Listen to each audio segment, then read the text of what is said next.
Literally who? Is probably what you're all thinking right now. But yes, the next character. Welcome back, everyone, first and foremost.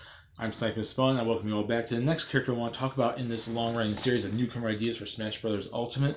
But yes, that's probably what a lot of people are saying with literally who? Because I hear that online a lot, especially on Facebook and Smash Bros. Groups. When there's a Smash character, they don't know who it is, which doesn't dictate anything because someone else probably does.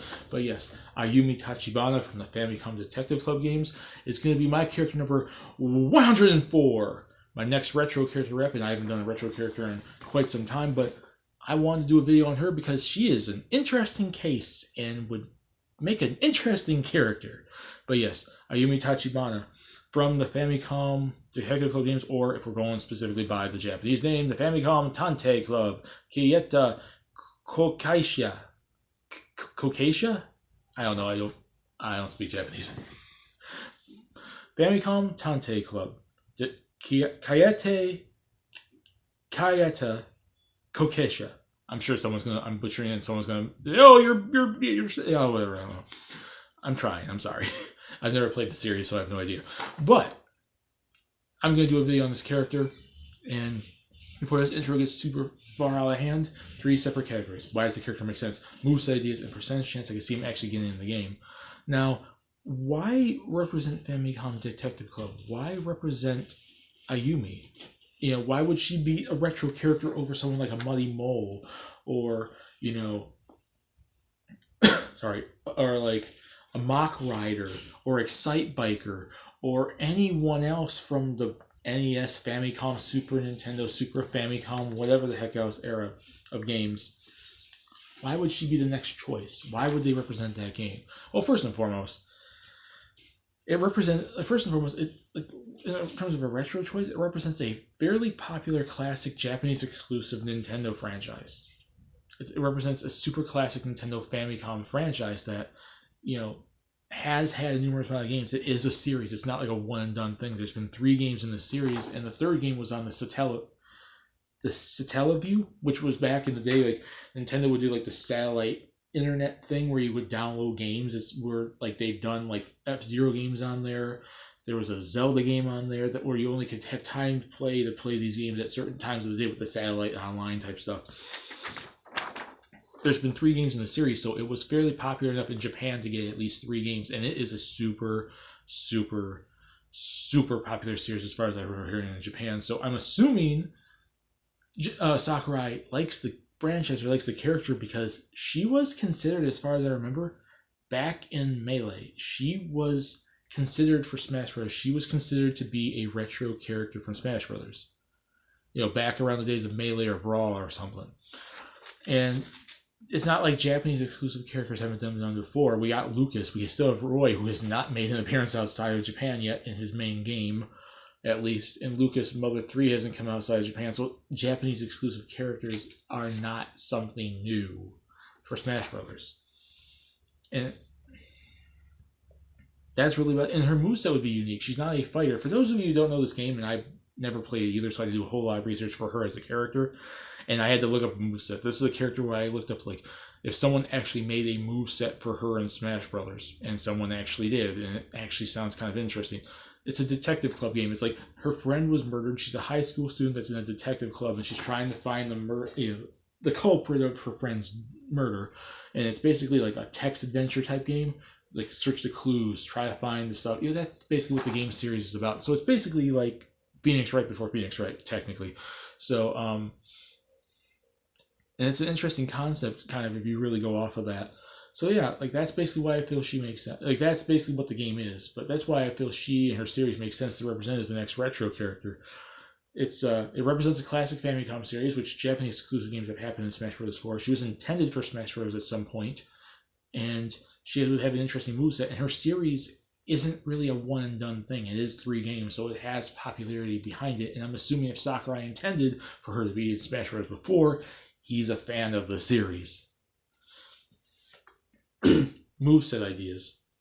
Now, she's not a fighter. You know, you can tell by this picture, she's a high school student with her bag and going to high school and in a detective club, not a fighter.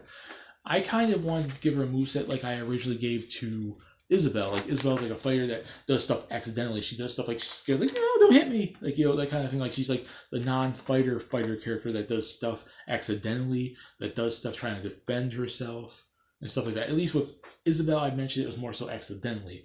With Ayumi Tachibana, I'm doing it more so as this is a character that's trying to defend herself. She can't put up a fight. She's not trained at fighting, but she does have to defend herself if she gets into action when someone's trying to beat her up or kill her or something. So it's a character moveset where it's like she's doing stuff accidentally, but outside of trying to defend herself, like trying to put up a fight, but being obviously a person that's not trained at fighting. So her smash attacks, she has like a defensive punches and kicks. So she's going to do some punches and kicks, but she's going to obviously look like she's untrained. She's obviously going to look nervous when she's punching and kicking. She's obviously going to look like someone who's trying to defend herself but scared out of her mind that someone's trying to beat her up. And for the people in Smash Brothers, I think you'd be scared too if Shulk came at you with the Monado, or the Fire Emblem characters came at you with their swords, or you get Snake shooting you with grenade launchers, or Cloud beating you up, or Ryu beating you up, or Link, or Mario, or any of those characters in the game. You'd probably be scared too. So yeah, she's untrained and she does like punches and kicks and some slaps and everything. So she'll probably do like little kick, like side kicks, like, oh, don't hit me, like punching like a semi, you know, trying to defend herself, like bam, and then like a little slap and stuff, like slap upside the head, but also like a full-fledged slap and whatnot.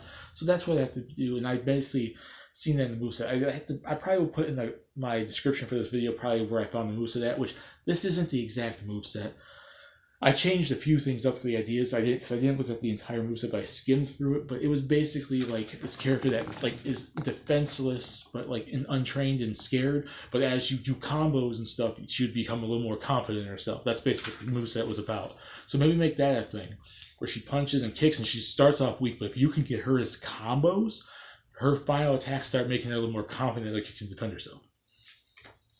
Her special attacks are going to be basically a lot of the items in the game. She has a school bag, if you see here, so obviously she's going to want to smack someone upside the freaking head with her school bag. That'd be kind of cool. She also could use a flashlight, so maybe that could be used to stun opponents, so she pulls it out. And if she catches you at the right moment, she could stun the opponent and freeze them for a couple of seconds so she can go in to beat them up. That'd be kind of cool. Finding evidence was one of the things I mentioned, basically seen in that moveset. And I think I'm going to work it out the same way I did with Phoenix Wright. Like, she's going to find evidence. Like, so you probably could press a button where she's searching the ground for evidence, and then she just throws it at her opponent. So maybe if you just tap it, she just picks up a little small, like, pencil or like whatever. But if you hold it down, it'll be chargeable. She'll throw, like, a freaking comedic bus or some bicycle or something at an opponent. Like, oh, it's like throw some papers or throw, like, something like that so it could be chargeable. She's finding evidence on the ground and using it to defend herself. And she has an umbrella, which could be basically used to save herself. So it's like her floating animation. She can Mary Poppins her way down. And she could probably send it up so the wind blows her up, and that could be what saves her from falling off the stage. You could also probably catch your opponents in the umbrella. So if they're like trapped and they're like, get me out! Smack you with the bag. Or you could probably whack them with the umbrella too. So that's basically, I would say, for her special attacks. Smack people with a school bag, stunning opponents with a flashlight, finding evidence and probably throwing it at opponents, and using an umbrella to either save yourself from falling off the stage, catching opponents, or smacking them. In the final smash, I only glimpsed at the final smash on there, but it's similar to what like the ultimate attack is for Phoenix Wright in Ultimate Marvel vs. Capcom 3. And I'm similar to how I kind of did the Judge final smash for him in my moveset for him literally videos ago.